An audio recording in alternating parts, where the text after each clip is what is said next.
And we're back. Welcome back to Retirement Decoded, the podcast. I'm your host, Scott Tucker, and my trusty co-host as some of the time, Matt Marabella. Associate Advisor Matt Marabella. And if you want to see the robot cameras change to and fro, the video podcast, on the audio version, we do have a link down below, tuckeryoutube.com. But this is podcast episode 91, Matt. And we do one of these about every week here. We do one of these every week. Every week at 0500 hours Central Time, we drop a new podcast episode. So we've been doing the podcast for a couple of years now, or almost a couple of years. We've been on the radio in Chicago on WIND for, as far as having a full hour radio show, we've been doing that for 6 years.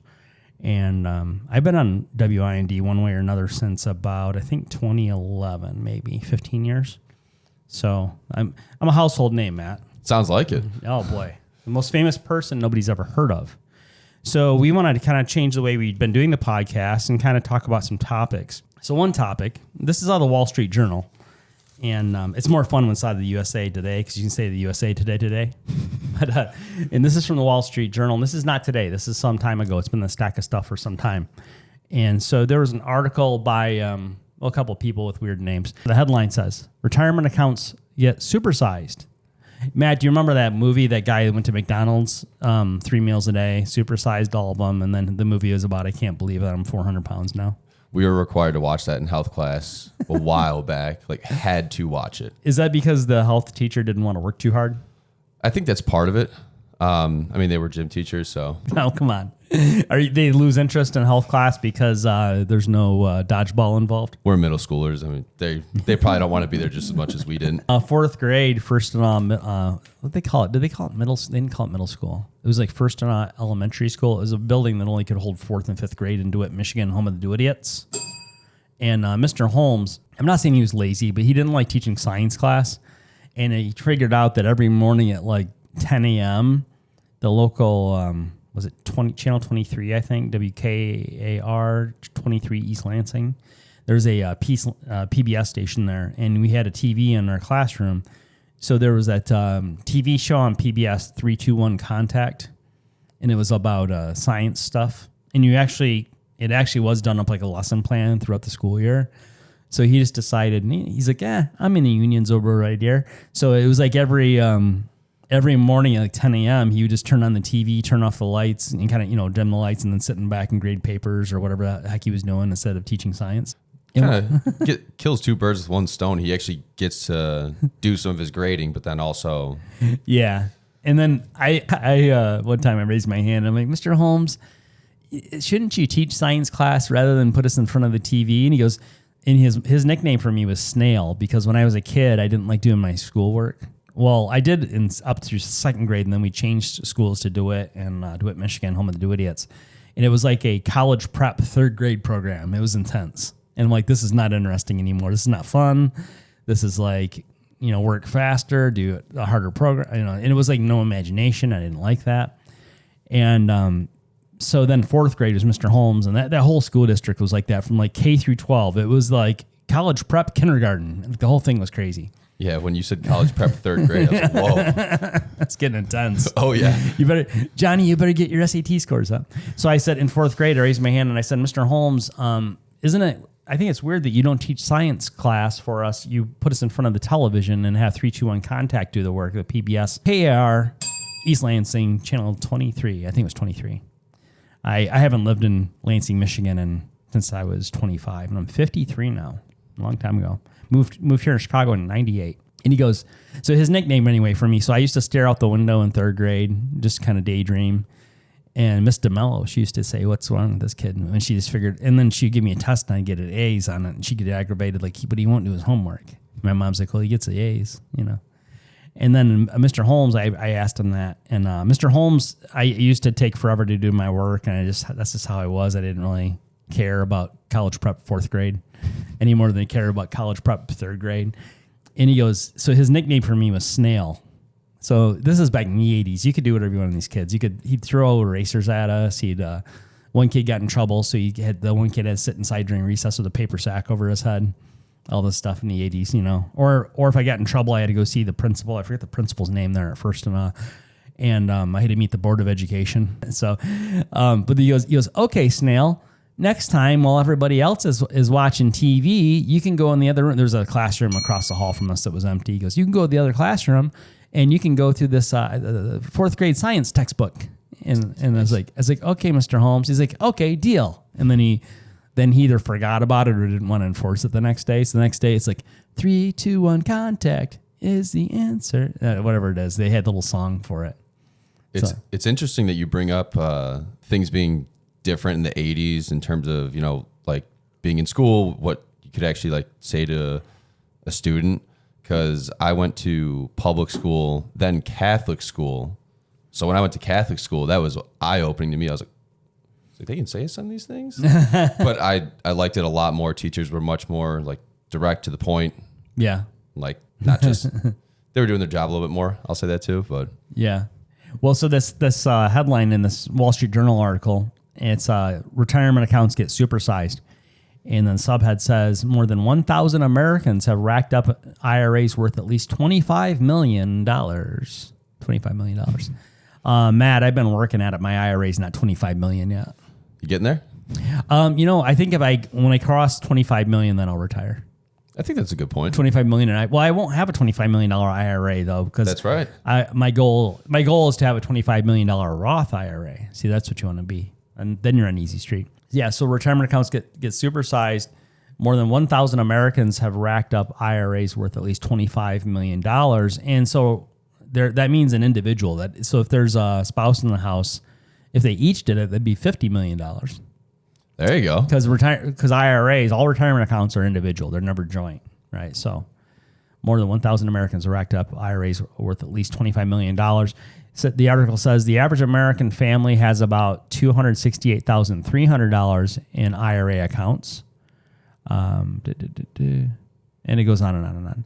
But I was going to say, we are seeing at the office, Matt, and we're near O'Hare International Airport. We're in Chicago on Higgins Road. Across the street, the old Big Ten building, not the new Big Ten building. So across the street is a suburb of Park Ridge. We are federally licensed. We can help Americans and green card holders all across the fruited plain, the United States and its territories, and even the District of Confusion. So click down below, get on our phone calendar, 15 minutes for free in the coming week with one of our financial planners. The link is tuckerretirement.com, but you can click down below, and it's in the description as well. And you'll see our phone calendar. Click pick a time from the phone calendar, tuckerretirement.com, that works for you. Matt, we'll get their questions answered, Dan. Their answers questioned. No. Is that right? Yeah, you said questions answered, answers questioned. Oh, okay. I wasn't listening to myself. Matt, we'll get their questions answered, Dan. Their answers questioned. Oh, he nailed it. I should listen to myself once in a while. Matt, do I ever listen to the podcast? So of course, we were talking the other day at the office. Many folks, RMDs, required minimum distribution. So there are no RMDs on Roths, right, Matt? That's correct. So that's terrific because there's no benefit to the IRS. That's why. And but IRAs, 401ks, 403bs, deferred comp, TSP, SEP, simple KEO, unless it says the word Roth in front of it, those traditional accounts, they have required minimum distributions. These happen when you turn 70 and a half, or if it goes by year of birth. It's really weird now. It's 70 and a half. Your RMD age, this is simple, right, folks? Because I think as people get in their 70s, we should really try to confuse them. That's like what Congress tries to do. And then assess heavy penalties. Just add on to it more. Yeah, so... yeah, it's like, you're getting older. Let's get it really crazy. So depending on your year of birth, your RMD age was either 70 and a half, or it will be, or it was 72, or it will be 73 or 74 or 75. It's kind of crazy. You got to look it up or get in the phone calendar at tuckerretirement.com down below, and we'll sort it out with you. Of course, if you're in Roth, you have nothing to fear, but fear itself. And so a good rule of thumb for, say, age 73, your RMD will be roughly, just in round numbers, about 4%. The first time you have an RMD, it'll be about 4%. So on a $25 million IRA, Matthew, what would be the RMD? It's $1 million RMD. $1 million. And I can just imagine what the tax bill on that would be, because you don't really pay your bracket. You pay an effective tax rate. But I would say now Illinois doesn't tax... Illinois doesn't tax retirement accounts, but many states do, like our friends north of the Cheddar Curtain that root for the wrong football team. State of Wisconsin taxes IRAs up to 7.65%. So if you're, say, an Illinois resident and you're considering moving to a state that taxes IRAs, we might want to do some tax planning while you're still an Illinois resident, pay Illinois nothing, and then in turn pay Wisconsin, in that hypothetical example, nothing. Illinois doesn't tax retirement accounts, but if you have $1 million RMD from an IRA or a 401k or whatnot, the federales are going to tax you. Big time. And then Illinois, but Matt, Illinois doesn't tax Social Security. But who might tax Social Security? Federales. They'll still tax you. The federales. And that's our Spanish lingo. And so you could have, let's just say you have a $25 million IRA. I mean, I know it's an outlier. Not everybody has that. Only 1,000 Americans have that. Say you have a $25 million IRA, you take a $1 million required minimum distribution. Let's just say in round numbers, let's just say 40% of it goes to the federal government. I know it's not quite that. Let's just say that because we just say whatever we want, right? And just get it. It's better to get it on than it is. It's better to get it on than it is to get it right. So let's say $1 million required minimum distribution. Let's say 400,000 goes to taxes, 600,000 you get to take home, Matt. What a bargain! But now you have that $1 million taxable income on your 1040. So now what is the IRS going to do to your Social Security? It tax you up to 85%. Yeah, and in this case they're gonna hit 85%. Yeah, exactly. We usually say that an IRA distribution can cause up to 85% of your Social Security retirement to be taxed in retirement by the IRS as ordinary income. And in this case, I can darn near guarantee if you show $1 million IRA distribution, required minimum distribution in 1 year, that you're gonna see the federales. They're gonna tax 85% of your Social Security as ordinary income. But now this also can happen to folks who have far less of a distribution.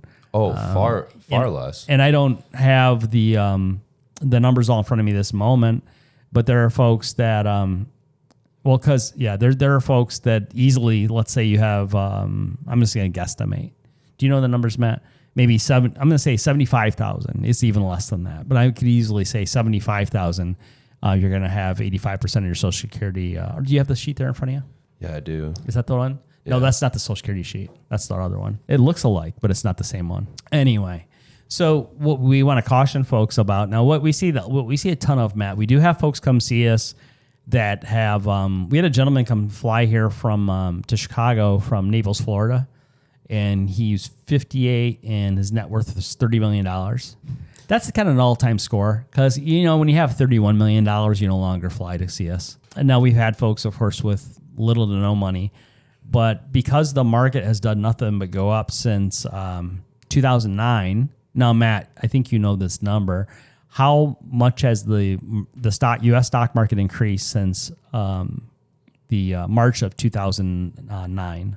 1,400%. So it's multiplied 15 times. Yeah. So if you had $1 in the market in March 2009, you would have $15. It's more dramatic if you had other numbers. I guess you could say it like this: if you had $500,000 in the market in March 2009, today you have $7.5 million. So what we're seeing a ton of now, we do have clients that have $4-5 million in the market. And when we get to where folks have more than about $5 million in the market, people get really stubborn. They don't feel pain. They don't need any help. They don't want any assistance. They just okay, I'm okay throwing away money on just insane amounts of money they'll throw at taxes and not, I'll be okay.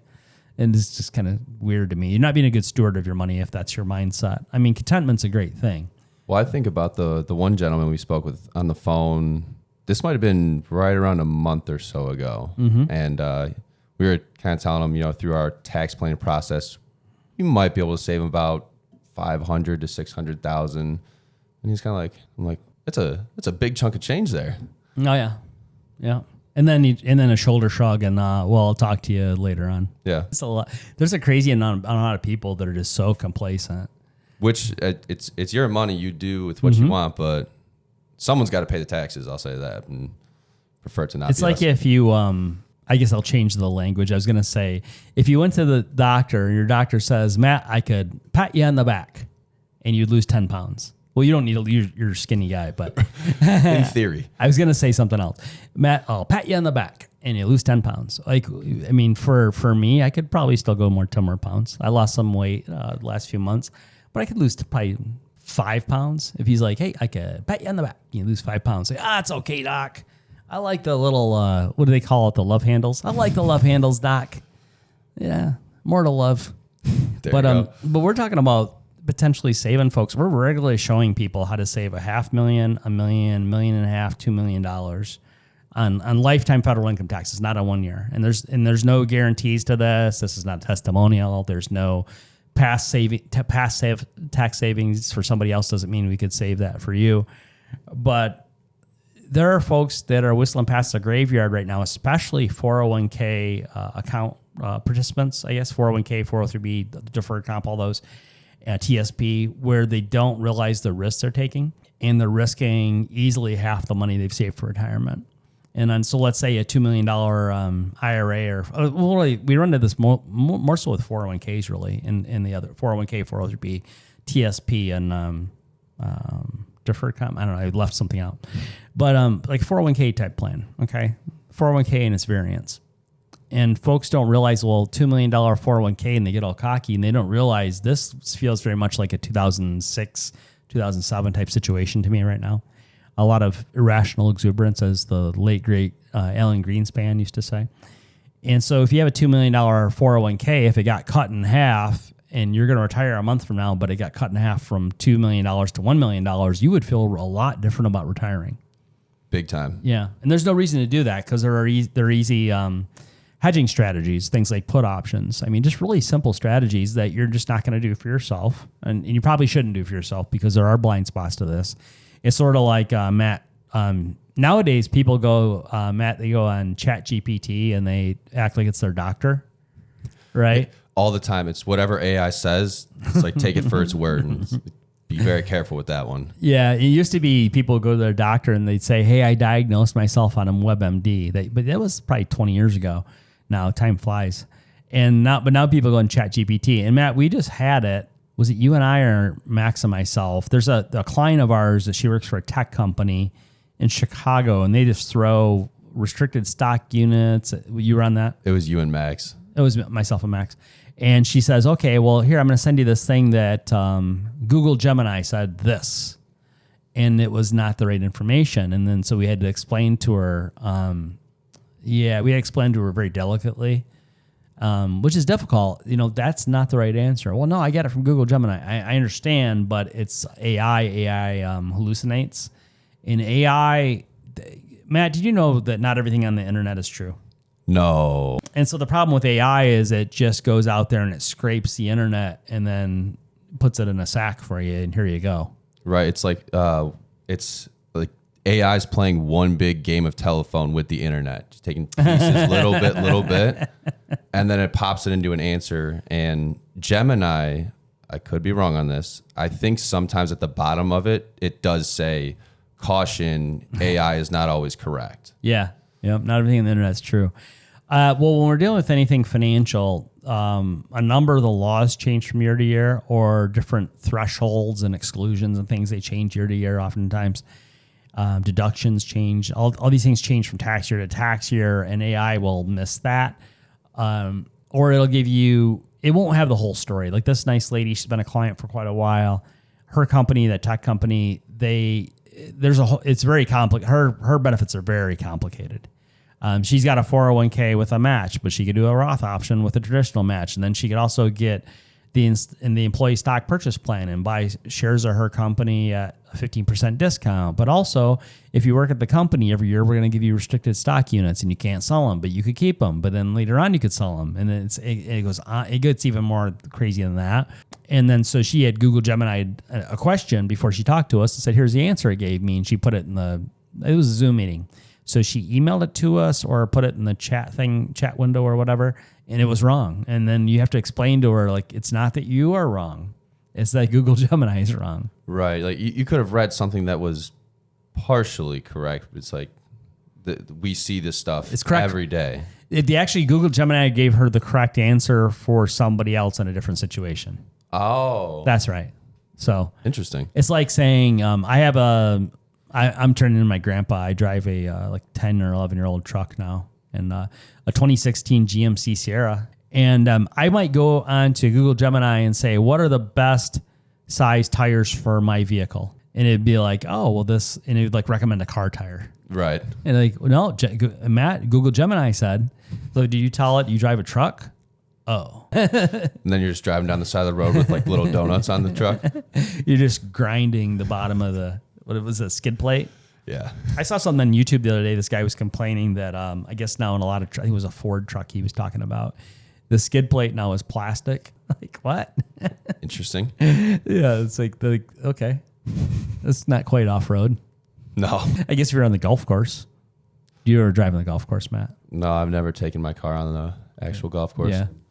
No, you got to take like a Ford Raptor out there and just tear it up. It's probably the good way to go to jail, right? That'd be a great way to show up to the first tee box.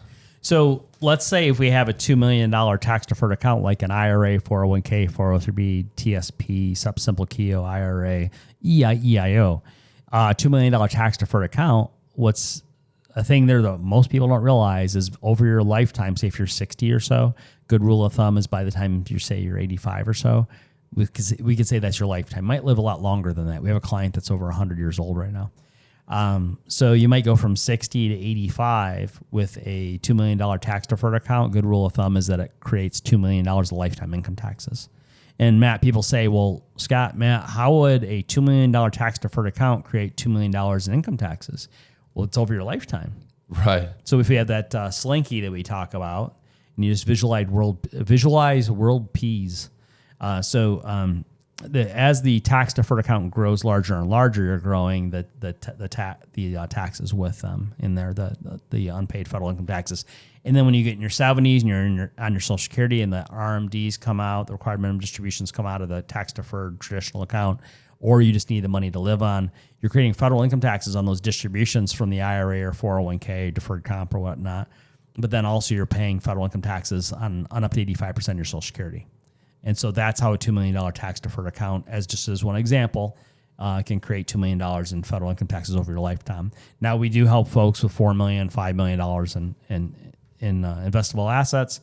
And we just had somebody join us last year, Matt, and I want to say it was $4.2 million investable. And I want to say it was almost the whole $4.2 million was tax deferred. And and smart people. Smart people, and the gentleman even in the kind of a finance career too. Really? Yeah. Well, because there's so many ways to be in a finance career. And it's like how many CPAs do we talk to that we're talking past each other? It happens all the time where we run into someone. It's my brother's in finance. Oh, what does your brother do in finance? It'll be like he's a financial analyst, which there's nothing against him. It's just it's a little different side of the world, I'll say. There's a lot of different ways to be in finance. There's a chartered financial analyst where what they do is they design portfolios all day. They don't do tax planning for retirement. CPAs and enrolled agents, there are different ways to be a CPA, or let's say a CPA, just make it simpler, I guess, perhaps. You could work in audit. You could work in forensic accounting. You could do tax returns. You could do a whole number of things. You could be a CFO. A lot of things you could be as a CPA, but just too many folks use their CPA as a TurboTax. And then they wonder why their CPA, if you've chosen to go into tax preparation, as a CPA, you kind of gotten weaker because you've gotten so narrow and you've dealt with so many people that just ask you to do the same, I was going to say stupid human trick, like David Letterman back in the day. I'm not calling CPA stupid. I'm saying the consumer has like corrupted what the CPA is capable of and said, like, just do this one thing. Here's my W-2s. How soon can I get my tax refund? And how big can it be? And that's not the best use of a CPA. And it's the consumer's fault. And I guess the CPA has bent to that will. But when the consumer asks for something over and over and over again, you're going to get what you ask for. And that's how that works. So I think it's just a little bit about what we're saying is that we're saying too many folks have most of their money saved in tax-deferred accounts. That's baby boomers and Gen X folks. And also the market risk thing is another thing. So now you know what my fourth grade teacher called me. It was snail. Third grade teacher, she was nicer. Fourth grade teacher, he was pretty stern, but he was getting in that age range.